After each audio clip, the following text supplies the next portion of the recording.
Welcome to This Explainer. Okay, today we're unpacking a destination that honestly feels a little bit like a glitch in the space-time continuum. We are looking at Bhubaneswar, the capital of India's Odisha state. This is a place where you can literally step out of a sleek, high-tech IT park and immediately find yourself standing in the shadow of a 1,000-year-old carved stone temple. It's wild. So let's dive right in and see exactly how this city manages to exist in two totally different eras all at once. But first, let me throw a slightly controversial question your way. Is India's ultimate temple city slowly losing its ancient charm to modern urban chaos?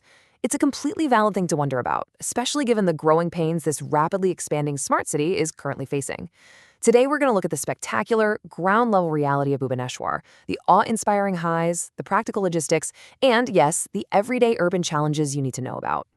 All right, here's our roadmap for today. We're covering 1. A city of two eras, 2. Marvels of the Temple City, 3. Into the ancient wild, 4. Your perfect travel itinerary, and 5. Navigating the urban reality. Let's get right to it. Starting with Section 1, a city of two eras, from ancient Kalinga to a modern capital.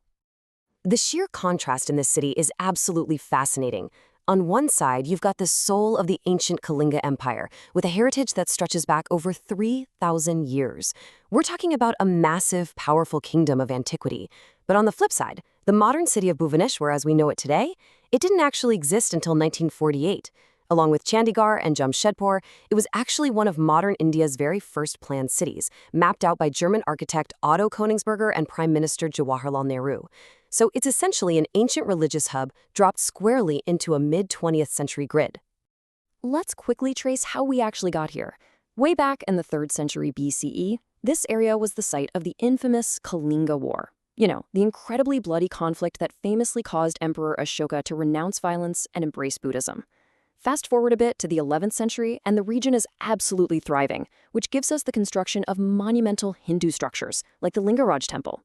Then we take a massive leap to 1948, when the modern capital is formally established, actually taking over the title from the nearby city of Cuttack. So you have 3 distinct, world-changing eras, all stacked on the exact same soil. Moving right along to Section 2, Marvels of the Temple City, where stones speak.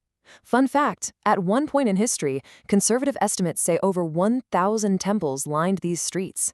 Today, you'll find around 50 perfectly preserved masterpieces still standing. 180 feet. Just let that number sink in for a second. That is the towering height of the main stone spire of the Lingaraj Temple. Dedicated to Lord Shiva, this 11th century marvel is without a doubt the absolute crown jewel of Kalinga architecture. The whole thing is built entirely of intricately carved stone, and the energy surrounding this massive complex, it's profoundly spiritual. When you're standing at the base of a hand-carved tower that tall, you truly feel the weight of history pressing down on you. Now, a really crucial heads up for international travelers. Strict traditions are upheld at the Lingaraj Temple, which means non-Hindus are not permitted to enter the core inner complex. But hey, don't let that discourage you at all.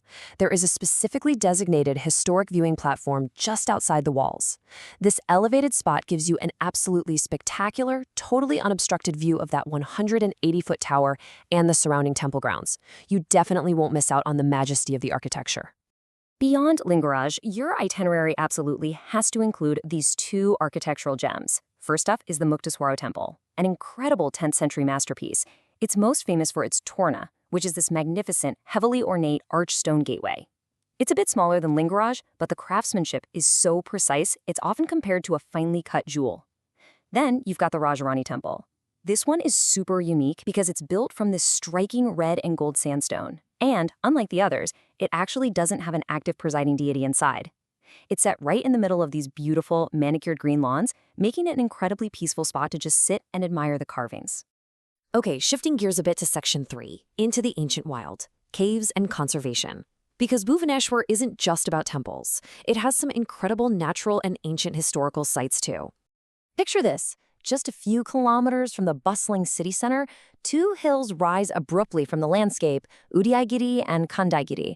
Between the 2 of them, there are 33 caves in total, 18 on Udayagiri, 15 on Kandaigiri. But here's the crazy part.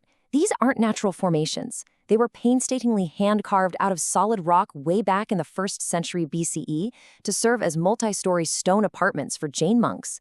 You can literally walk through their ancient living quarters today. Keep an eye out for the Rani Gumpa, or Queen's Cave, which is the largest and most ornately carved. And definitely don't miss the ancient Brahmi inscriptions detailing military conquests in the Elephant Cave.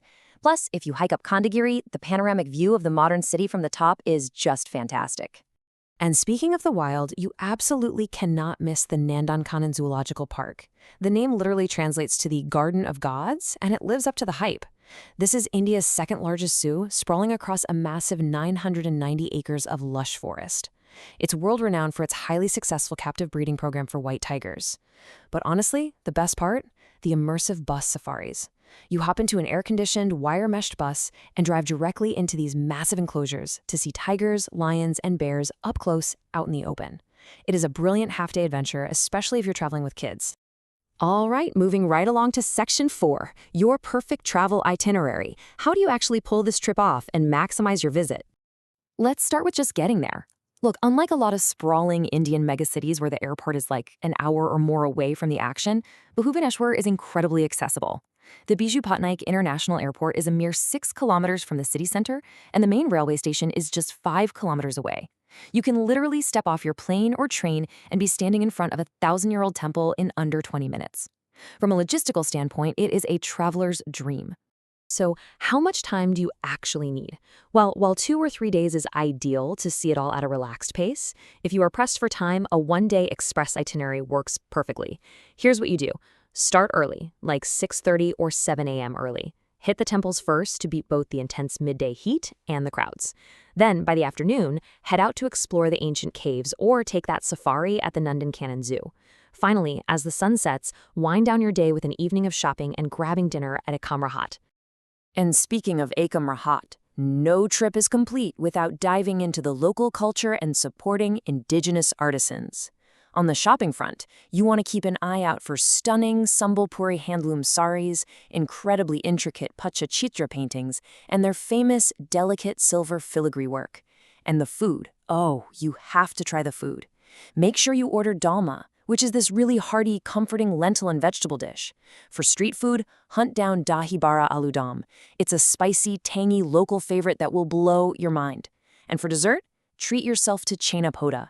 It's a delicious, caramelized baked cheese sweet that is entirely unique to Odisha. You won't regret it. Finally, let's jump into Section 5, navigating the urban reality.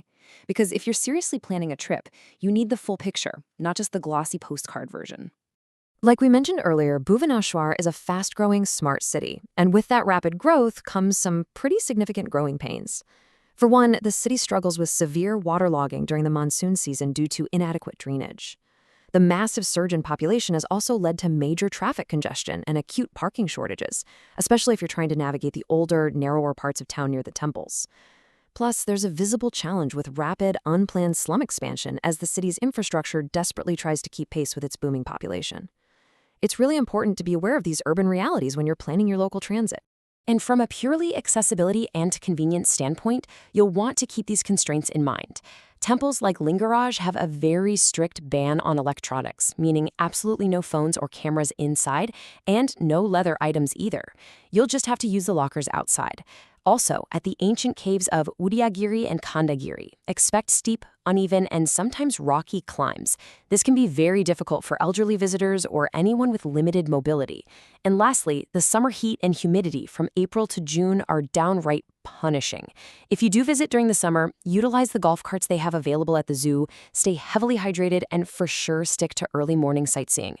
Which brings us to our final thought for today. Will Bhubaneswar find that perfect balance between its 3,000-year-old soul and its rapidly expanding modern footprint?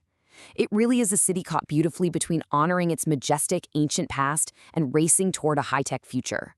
Whether it's the sheer awe of the 180-foot stone spires or the hustle and bustle of its modern avenues, Bhubaneswar is absolutely a destination that demands to be experienced. Thank you so much for joining me on this explainer. Keep learning, keep exploring, and I'll catch you in the next one.